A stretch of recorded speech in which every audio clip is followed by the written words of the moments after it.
The scrapyard was silent, except for the cold wind moving between the mountains of broken ships and twisted metal. Rust covered everything, and the smell of oil and burnt wires filled the air. Old ships that once traveled between stars now lay here like dead whales on a dry beach in the far corner of the yard where the lights did not reach. Something moved, or at least it tried to. Under a pile of metal plates and broken wires, a pair of glowing eyes blinked slowly. They belonged to an alien woman, her skin a soft silver blue that caught what little light there was. Her body did not move, only her eyes and a faint trembling in her lips. She could hear the scrapyard's night drones in the distance, their scanning beams sweeping across the piles of junk. If the drones found her, they would tag her as scrap and send the heavy crushers to finish the job. Her name was not one humans would understand, but if translated, it would mean one who watches the stars. She had once been strong, a warrior among her people. But now she was broken. Her legs were crushed, her back damaged, her arms weak. She could not stand, could not fight.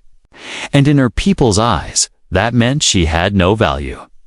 Her own family had left her here, in this cold place, to die without even saying goodbye. The night air was thin and sharp, and she struggled to take each breath. Every inhale felt like swallowing fire, every exhale a whisper of pain. The stars above were bright, but they offered no comfort. They reminded her of the last time she saw her family's ship rising into the black sky. Leaving her behind, they had sold her ship for scrap and dumped her in this forgotten corner like she was nothing more than a broken machine. Her eyes followed the movements of the drones. One passed close by, its light cutting across her face for a second. Her heart, or the alien organ that served as one, pounded hard. She tried to move deeper under the metal plates, but her body would not obey. She closed her eyes and held her breath until the light passed.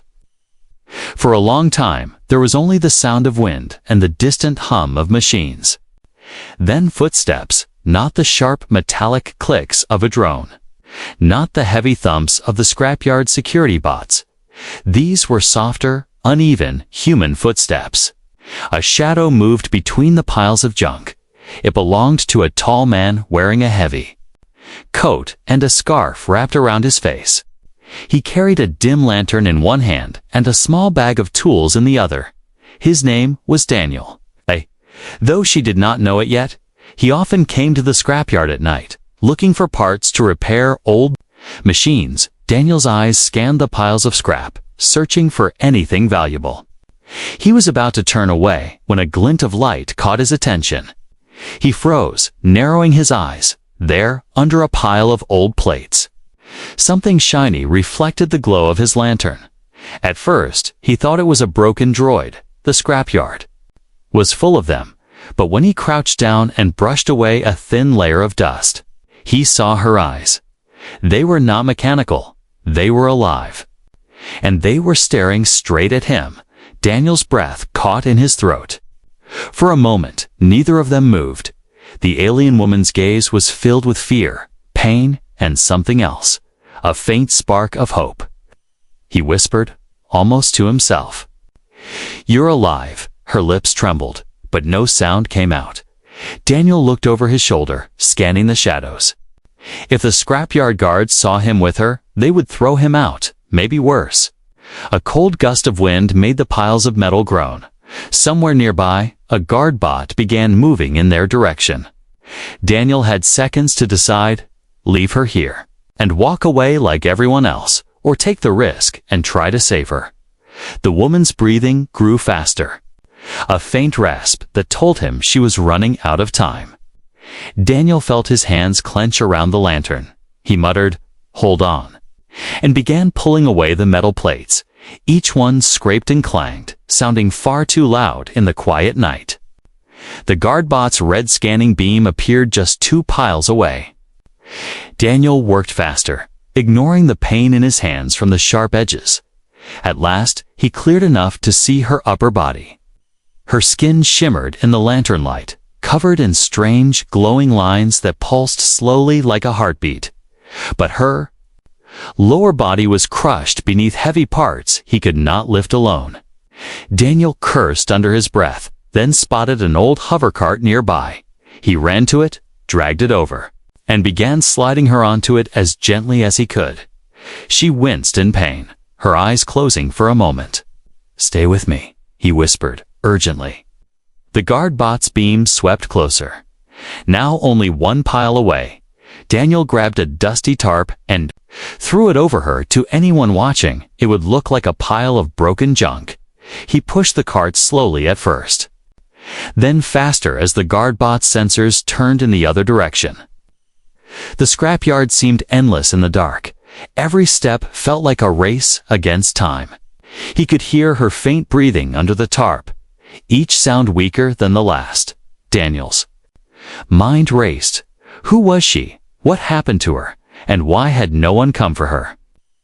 He didn't know the answers, but one thing was certain. If he left her here, she would be dead before morning. The exit gate came into view. A taze, a faint orange light shining beyond it. Daniel gritted his teeth, pushing harder behind him. A metallic voice from a guard bot called out. It had spotted something. Daniel's hands were numb from the cold metal of the cart. The wheels squeaked as he pushed it toward the edge of the scrapyard. The tarp over the alien woman moved slightly with each weak breath she took. He glanced over his shoulder. The red glow of the guard bot sensors was getting brighter. He turned a sharp corner between two towers of scrap, hoping to lose the bot in the maze. The narrow path was littered with broken panels and loose wires that caught on his boots. He forced himself not to slow down. In his mind, a voice kept whispering, "You're insane, Daniel. Leave her." But every time he thought of leaving her behind, he remembered her eyes. Eyes that had not begged, not demanded, but simply watched. As if deciding whether humanity was worth trusting, a faint metallic thud echoed somewhere ahead. Daniel froze, crouching low beside the cart. He heard footsteps. This time, they were not from a guard bot. They were heavier, slower, with the sound of something being dragged. A tall figure appeared from behind a pile of crushed vehicles. The man's coat was torn, his face partly hidden under a welding mask. He carried a sack full of scrap, the sharp corners poking through the fabric. The stranger stopped when he saw Daniel. For a long moment, they stared at each other. Then the man's eyes shifted to the cart. "You're working late," the stranger said in a low voice. Daniel forced a casual tone. "Needed a few parts before morning." The man stepped closer, his boots crunching over broken glass. "What's under the tarp?" he asked, his voice too calm. "Junk," Daniel replied. Keeping one hand on the cart's handle, the stranger tilted his head, as if listening for something. Daniel could almost hear the faint sound of breathing under the tarp. The guard bot's mechanical voice suddenly echoed from behind. Daniel swore under his breath, grabbed the cart, and began moving again. The stranger didn't stop him. He simply watched, the faintest smile on his lips. Daniel pushed faster, feeling the stranger's eyes on his back until he turned the next corner. The exit gate was now only 100 steps away, but two guard bots rolled into view, blocking the path. Their scanners swept left to right, their weapons folded but ready. Daniel's mind raced. The scrapyard's fence was too high to climb. With the cart, he needed a distraction. He glanced at a pile of metal drums to the left. If he could knock them over, the noise might draw the bots. Daniel took a deep breath, then kicked one of the drums as hard as he could. It clattered loudly, rolling down the slope of junk. The guard bots instantly turned toward the sound. Red lights flashing, Daniel seized the moment, pushing the cart past them and toward a narrow gap in the fence near the gate. It was barely wide enough, but he squeezed through, scraping his coat. On the sharp edges, once outside the scrapyard, the night felt different, quieter, heavier. Daniel didn't stop until they were 3 streets away. He ducked into a narrow alley behind an old workshop. The one place he knew was safe, the workshop. Was small and filled with the smell of oil and burnt circuits. Daniel closed the heavy sliding door behind them. Finally letting himself breathe, he pulled the tarp off the alien woman. Her face was pale, or whatever counted as pale for her silver blue skin. Her eyes flickered open, scanning the strange room. "You're safe now," Daniel said quietly. Though he wasn't sure it was true, she tried to speak. The words came out as a weak rasp. Daniel hurried to get her water, tilting it carefully to her lips. She drank only a few drops before closing her eyes again. Exhausted, Daniel sat back, studying her up close. He could see the faint glow running through the lines on her skin. It reminded him of old star maps, veins of light against a dark surface. Her body was part organic, part machine, but broken in ways he didn't understand, the damage to her. Lower body was worse than he thought. She would need more than repairs. She would need a miracle. Daniel leaned forward, speaking softly. "Who did this to you?" Her eyes opened again, and for a moment there was something like sadness in them. She whispered a single word in her language, the sound soft and musical. Daniel didn't understand, but he knew it was a name. Then she closed her eyes once more, slipping into unconsciousness outside in the empty street. Someone was watching the workshop. A shadow moved between buildings, then disappeared. Back inside, Daniel checked the locks and dimmed the lantern. He didn't know who she was or why. She had been in the scrapyard, but he knew one thing. Someone had abandoned her to die. And that meant someone might want her dead still. And if they came looking, he would be ready. The night stretched on, filled with the faint hum of machines. And the sound of her uneven breathing. Daniel sat by her side, unsure if he had just saved a life or invited danger into his own. The night in the city was never truly silent. Far away, cargo haulers rumbled through the sky. And somewhere in the industrial district, a distant alarm wailed before fading again. But inside Daniel's small workshop, the sound of the alien woman's breathing was the only thing he could hear. It was shallow, uneven, and growing weaker. Daniel paced across the floor, his boots clinking on the metal plates.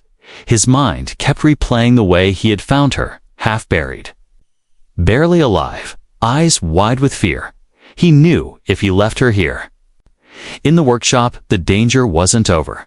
The scrapyard was controlled by corporate scavenger crews. And if they realized he had taken something or someone valuable, they would come looking. And Daniel could tell just by her strange glowing veins and mechanical joints that she was valuable to the wrong kind of people. He pulled open a drawer and began tossing tools into a small pack. A welding torch, a plasma cutter, some old EMP grenades he had once traded for spare parts. Every movement was quick, almost frantic. He paused only to glance back at her. She lay on a makeshift bed made from an old repair bench, her eyes closed, the strange lines on her skin pulsed faintly. It was like watching starlight fade in slow motion. Daniel walked over and crouched beside her. "We can't stay here," he whispered. Even though she probably couldn't hear him, he reached under the bench and pulled out an old hover cart. This one quieter and sturdier than the one from the scrapyard. Carefully, he lifted her, wincing at how light she felt. Her body was cold to the touch, not freezing, but cold in a way that made him uneasy. He laid her gently on the cart and secured a blanket around her. The workshop door creaked loudly as he slid it open just enough to peek outside. The street was dim, lit only by a flickering lamppost. No movement, no guards, no scavenger crews. For now, Daniel pushed the cart out and started moving toward the East District, where the alleys were tighter and easier to disappear into. He kept to the shadows, passing rows of abandoned storage units and half-collapsed walls covered in rust. Every sound seemed louder than it should have been. The squeak of the cart's wheels, the distant hiss of steam vents, the faint hum of her breathing under the blanket. Daniel's nerves tightened with each step. He knew these streets well, but tonight they felt unfamiliar.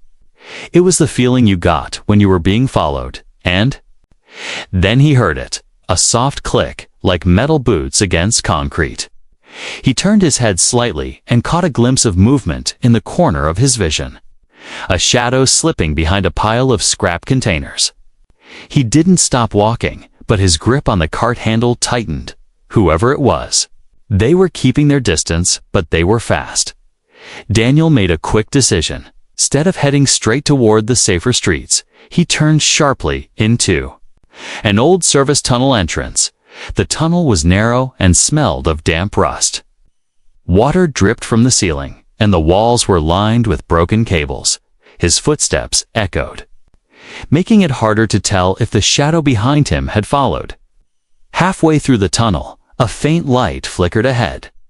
Daniel slowed, wary of walking into a trap, but as he reached the source, he saw it was just a malfunctioning lamp. Relieved, but still tense, he kept going until he reached the end of the tunnel, a metal grate blocking the exit. It was locked, of course, but Daniel had a tool for that. He set the cart down gently and pulled out the plasma cutter. The tool hissed as it sliced through the lock, sending sparks to the floor. That's when he heard it again, the soft click of boots. Closer this time, he turned his head and saw a figure step into the light. They were tall, wearing a dark cloak that shimmered faintly under the lamp. The face was hidden behind a reflective mask. "Leave her," the figure said in a voice that was calm but cold. Daniel straightened, still holding the plasma cutter. "She's dying," he replied. "That is not your concern," the masked figure said. Taking a slow step forward, Daniel positioned himself between the cart and the figure. "She's my concern now," he said firmly. The masked figure tilted their head, as if studying him. Then, without warning, they raised one arm, a small device in their hand, glowing faint red. Daniel's instincts kicked in. He swung the plasma cutter, sending a spray of sparks toward the figure. The masked stranger stepped back, momentarily blinded. Daniel took the chance to kick the cut lock aside and shove the grate open. He pushed the cart through and burst out into the open air. The streets here were darker, the air thicker with smoke from nearby factories. Daniel didn't look back until he had turned to more corners. When he finally stopped, chest heaving, there was no sign of the masked figure. But he knew they would not give up. He crouched beside the cart and checked on the alien woman. Her breathing was still weak, but her eyes were half open now. "Watching him, you're safe," Daniel said. Though his voice betrayed his doubt, her lips moved slowly, forming words in a language he couldn't understand. He shook his head. "I don't know what you're saying, but I'm not leaving you." Somewhere in the distance, a low hum began to build. Daniel's eyes narrowed. It was the sound of a small ship descending. They had found him again. Daniel pushed the hover cart through the last narrow alley before stopping in front of an old warehouse. Its doors were heavy steel, marked with faded warnings from decades ago. No one came here anymore, which was exactly why Daniel liked it. He shoved the doors open just enough to get inside, the sound of grinding hinges echoing into the dark. The inside smelled of dust, oil, and the faint tang of burned metal. Tall shelves lined the walls, filled with rusted tools, old mechanical parts, and broken machinery. Daniel guided the cart toward a corner where a large workbench sat under a single hanging light. He pulled the blanket away from the alien woman and carefully lifted her onto the bench. Under the harsh yellow light, Daniel finally saw the full truth of her condition. Her silver blue skin was bruised in strange colors, deep purple fading into pale white. Thin lines of glowing blue ran across her arms and neck, pulsing slowly. Her lower body was worse than he had feared. The mechanical parts of her hips and legs were twisted out of alignment. Exposed wires sparked weakly where metal had been crushed. Organic tissue around the damage was torn and scorched. It looked like a mix of battlefield wounds and deliberate sabotage. Daniel swallowed hard, forcing himself to focus. He began gathering supplies, a set of fine tools, soldering equipment, clean rags. His hands worked with the muscle memory of years spent repairing machines. But this was different. This wasn't just steel and circuits. This was a living being. As he worked, she stirred, her eyes opening slowly. They reflected the dim light like liquid silver. She watched him without moving. Daniel spoke quietly. "I'm not going to hurt you." Her lips parted slightly, but no sound came out. She blinked slowly, then shifted her gaze to the tools in his hands. Daniel started with the obvious, sealing the exposed wiring before. It burned out completely. The sparks died away, replaced by a steady hum deep within her frame. He cleaned the scorched edges of the organic tissue as gently as he could. She flinched at the touch, her fingers twitching. "Sorry," he murmured. "I'm trying to make it better." He noticed strange symbols etched into some of the internal metal plates. They weren't just functional markings, they were intricate designs, almost ceremonial. Whoever had built her had done so with care and meaning. It made the way she'd been abandoned all the more cruel. After a while, Daniel set down the tools and sat beside the bench. "You're going to need more than I can give you tonight," he said quietly. Her eyes shifted toward him again. Her voice was weak, but clear enough for him to hear. Why? It wasn't a question about what he was doing. It was a question about him. Daniel looked away for a moment. He wasn't used to explaining himself. Finally, he said, "Because no one deserves to be left behind." Her eyes softened, just barely before closing again. As she rested, Daniel examined more of her injuries. There were small burns on her arms that didn't look like battle wounds. It looked like restraints, the kind used to hold someone down. His jaw tightened. Whoever had left her in the scrapyard hadn't just abandoned her. They had hurt her first. He thought about the masked figure from earlier. The way they had demanded he leave her. The way they had moved with purpose. This wasn't random. She was important to someone important enough to hunt. Daniel didn't know if that made her more dangerous to him or worth the risk. The hum of machinery outside the warehouse made him freeze. He moved quickly to the door. Peering through a narrow gap, a small transport hovered down the street, its lights scanning the area, too far to be sure. But Daniel guessed it wasn't a delivery truck. He slid the door closed and returned to her side. He placed a portable power cell near her. It was an old model, but it could feed energy into her systems.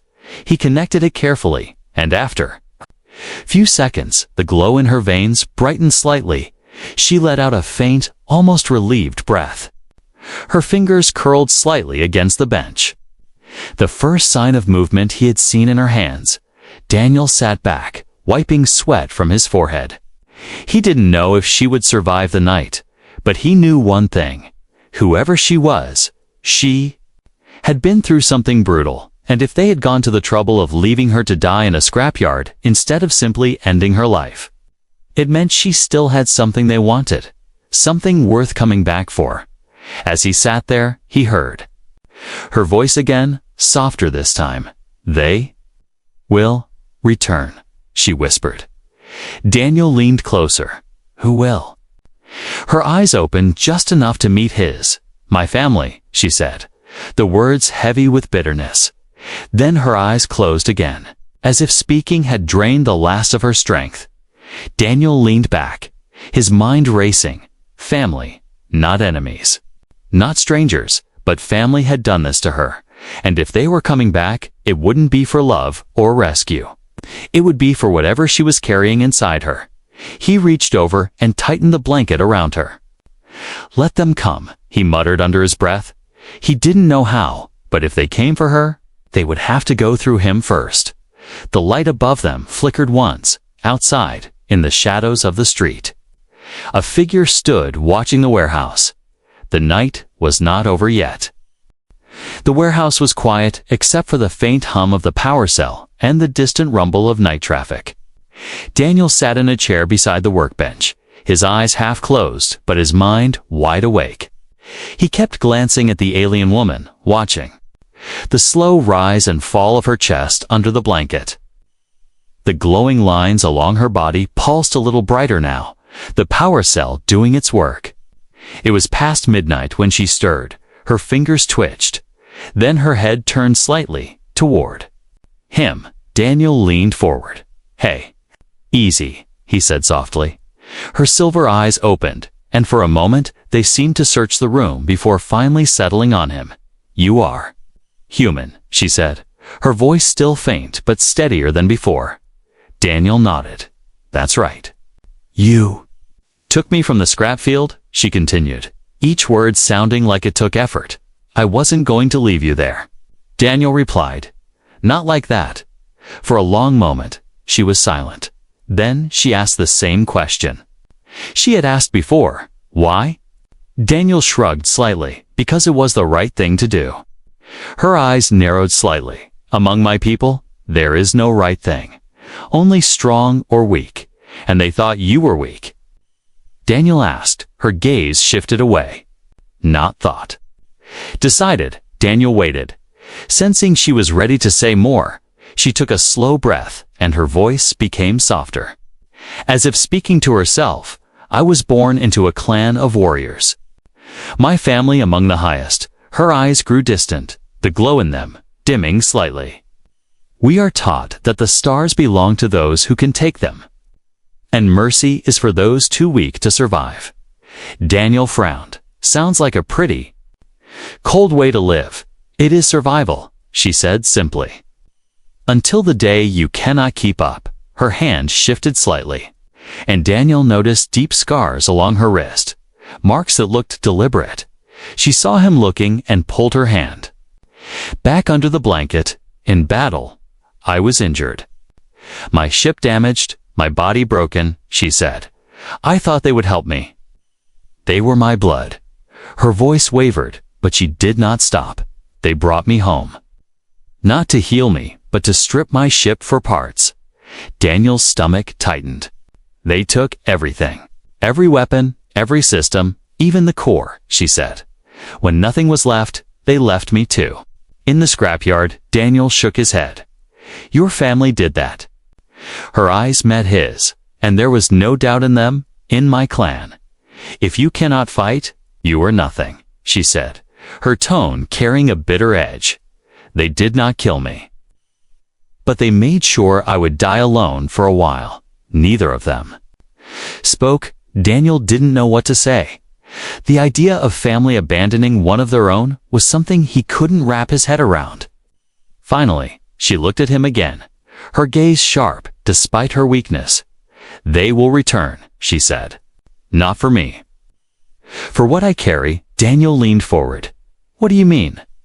She hesitated, as if weighing whether to trust him. Then she reached toward her chest and pressed a hand against a faintly glowing plate just below her collarbone. "There is something inside me. Something they want," she said. "It is locked. Even I cannot open it without the key." Daniel's mind raced. "So you're telling me you've been carrying something important this whole time?"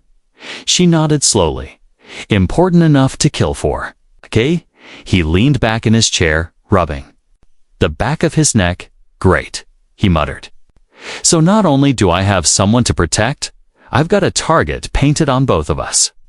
She tilted her head slightly. "You could give me to them." Daniel gave a short, humorless laugh. "Yeah, not happening." For the first time, he saw a faint spark in her eyes that wasn't fear or exhaustion. Something almost like surprise. "You do not know me," she said quietly. "Maybe not," Daniel replied, "but I know what it's like to be thrown away by people who should have stood by you." Her gaze lingered on him for a long moment. Finally, she whispered, "Then you understand." Outside, the low hum of engines grew louder. Daniel stood and moved to the door, peeking through a narrow gap. A faint red light swept across the street, moving slowly as if scanning for something. He shut the gap quickly and locked the door. "They're already looking," he said, turning. Back to her, her expression didn't change, but her eyes seemed sharper now. They will not stop, she warned. Daniel grabbed a small bag from the workbench and began stuffing it with tools. Then we move before they find us, he said. She tried to sit up, wincing at the pain. You are taking me with you, she asked. Daniel looked at her like it was the most obvious thing in the world. Of course, he said. You think I went through all that trouble just to hand you back? A faint smile ghosted across her lips, gone almost as quickly as it appeared. Then you are a fool, she said softly. Maybe, Daniel replied, tightening the strap on his bag. But I'm the fool who's keeping you alive. The hum outside faded. But Daniel knew it was only temporary. They would be back, and next time. They might not be searching, they might be hunting. He checked the power cell one last time, making sure it would keep her stable for the journey. Then he pulled the blanket tighter around her and nodded toward the door. Time to go, he said. Her eyes followed him as he moved, and for the first time, there was no suspicion in them. Only a quiet, unspoken trust in the darkness outside. The streets waited. And somewhere beyond them, her family was already on the move. The night was cold and sharp. Clouds moved slowly across the dim moon, throwing long shadows over the empty streets. Daniel pushed the hover cart as quietly as he could. His boots crunching softly on the cracked pavement, the alien woman lay. Under the blanket, still and silent, her eyes closed, but her breathing steady. They had been moving for nearly an hour, weaving through side streets and narrow alleys. Daniel knew the city's forgotten paths, the ones that didn't show on most maps. If they could reach the old transit tunnels, they could disappear for days. But his gut told him they were already too late. The first sign came as a low hum in the distance. It wasn't the deep engine sound of cargo haulers or patrol drones. This was sharper, lighter, like the wings of an insect slicing the air. Daniel froze, listening. The sound grew louder, joined by another and another, 3 small crafts, moving fast. He pulled the cart into the shadow of an abandoned building, from a gap in the crumbling wall. He saw them, 3 sleek hunter ships, black as the night sky, hovering low. Their searchlights cut across the streets, moving in precise patterns. Daniel's chest tightened. These weren't random scavenger crews. They were organized, and they were looking for something specific. Inside the cart, the woman stirred, her eyes opening. They are here, she whispered, her voice almost calm. Daniel glanced at her. How do you know? Her gaze didn't leave the ships. I know the sound of their machines. Oh. The hunters began landing 2 streets away. Figures emerged from the ships, tall, armored, and moving with a quiet, deadly grace. Their armor gleamed in the pale light, patterned with symbols Daniel didn't recognize. They carried weapons that looked grown rather than built. Curved and alive with faint pulses of light, Daniel's mind raced. He couldn't fight them head-on. If they spotted him, it would be over in seconds. He turned the cart and pushed it deeper into the alley, heading toward the back entrance of the building. Inside, the building was dark and smelled of mold and rust. Broken furniture and shattered glass littered the floor. Daniel guided the cart around the debris, moving slowly to keep quiet. He found a stairwell and began pushing the cart down, each bump making the old metal groan. They reached the basement, where the air was damp and heavy. Pipes lined the low ceiling, dripping cold water onto the cracked concrete floor. Daniel moved toward an old maintenance hatch, one that led to the storm tunnels below. If they could reach the tunnels, they might have a chance. A sudden metallic thud echoed above them. Daniel froze. Footsteps, heavy, deliberate, moved. Across the floor overhead, the hunters had entered the building. He pushed the cart faster, but one of the wheels caught on a piece of debris. The noise was small, but in the silent basement, it sounded like an explosion. The footsteps above stopped. Then they turned toward the stairwell. Daniel yanked the cart free and reached the hatch. He crouched to open it, but a voice called out from the darkness of the stairs. "Human," the voice said, deep and cold. "Step away from her." Daniel turned slowly. One of the hunters stood halfway down the steps, tall and imposing. Its mask was smooth and mirrored, hiding its face completely. "She does not belong to you," the hunter continued. Daniel kept his voice steady. "She doesn't belong to you either. She belongs to her clan," the hunter said, taking another slow step down, "and she carries what is theirs." The woman's voice came from the cart, weak but sharp. "They will kill you once they have it," she told Daniel. The hunter tilted its head. "Not necessarily." If he walks away now, Daniel's grip tightened on the plasma cutter hanging from his belt. "Not happening," he said. The hunter didn't move for a moment. Then, without warning, it lunged. Moving faster than Daniel expected, Daniel swung. The plasma cutter, sparks spraying across the basement. The hunter twisted aside, the blade just missing its chest. They circled each other, the dim light flashing off the hunter's armor. Daniel's heart pounded. He wasn't trained for this. But he had no choice. The woman reached for something under the blanket, her fingers finding a small, flat device embedded in her side. She pressed it, and a high-pitched pulse filled the air. The hunter staggered, its mask flickering with faint static. Daniel didn't hesitate. He slammed into the hunter.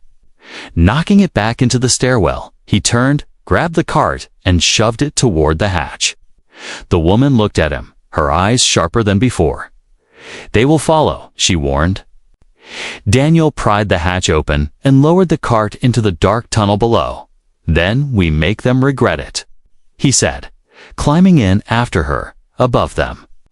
The hunter regained its balance, its mirrored mask catching the faint basement light. It watched the hatch closing and tilted its head slightly in a voice almost too quiet to hear.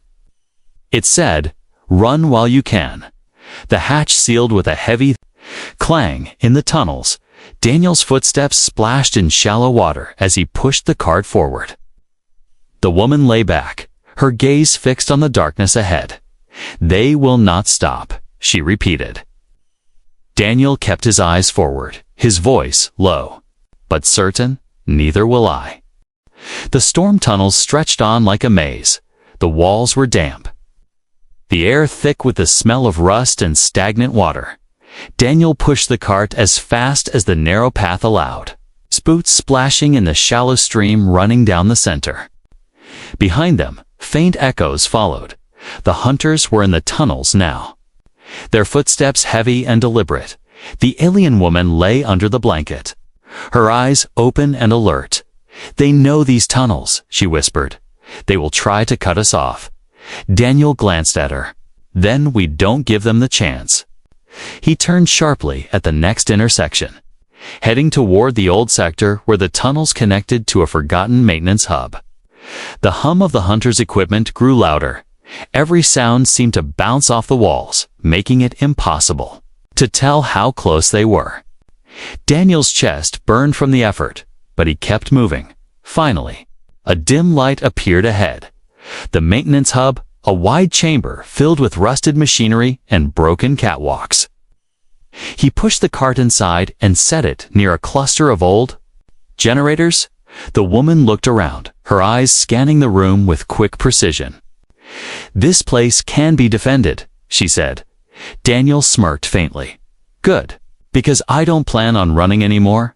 He moved to one of the walls and pulled open an old supply locker. Inside, he found a coil of heavy wire, a box of rusted tools, and a half-broken turret with a cracked targeting sensor. It wasn't much, but it would have to do. He dragged the turret into position facing the main tunnel entrance. Then he began stringing the wire between two support beams near the side passage. The woman shifted, pulling herself upright despite the pain. Her hands moved over the controls on the side of her body, activating small panels that slid open to reveal slender, folded devices, weapons integrated into her frame. Blue light pulsed along the edges as they powered up. "You're stronger than you've been letting on." Daniel said. She met his eyes. I was conserving what I had left. But now, I fight.